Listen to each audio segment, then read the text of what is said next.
I'd like to talk to you about something called the change equation. It's not necessarily completely about coaching, but it's something that I came across years ago and I really love it.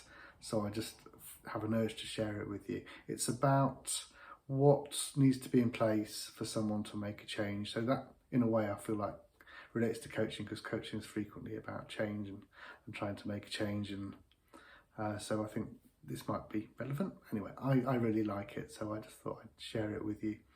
So essentially, what the change equation says is that there need to be certain things in place in order for a change to happen. You basically need to get over a person's resistance to change. So there needs to be strong factors in place, and those things need to be stronger than the resistance that someone has to change. So I'm going to start the equation with that idea of resistance to change. So that's an R at the end of it. So certain factors need to be in place, and the combination of those factors needs to be enough to get over someone's resistance to change. Okay, so these are the things. So first of all, we need to have some kind of dissatisfaction with the here and now. There must be something that's not quite right. They need to appreciate that there's a dissatisfaction there with what's going on at the moment.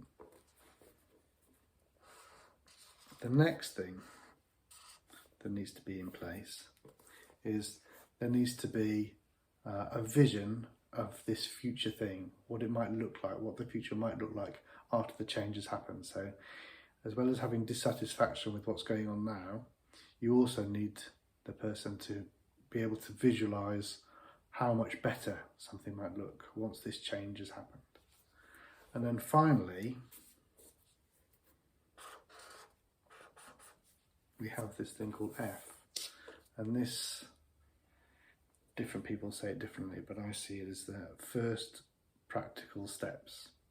So not only do you need the person to have some kind of dissatisfaction with the present and a vision of what the future might look like, you also need to have this first practical step, something that can get them on the road to that future vision that they're aiming for.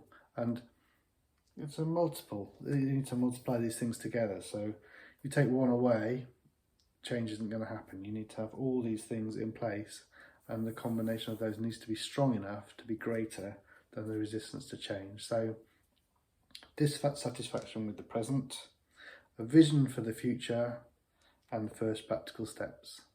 If you think about those in terms of trying to make a change happen, making sure you have all of those things, then, so the theory goes, if they're strong enough, you'll get over this resistance to change. So that's the change equation.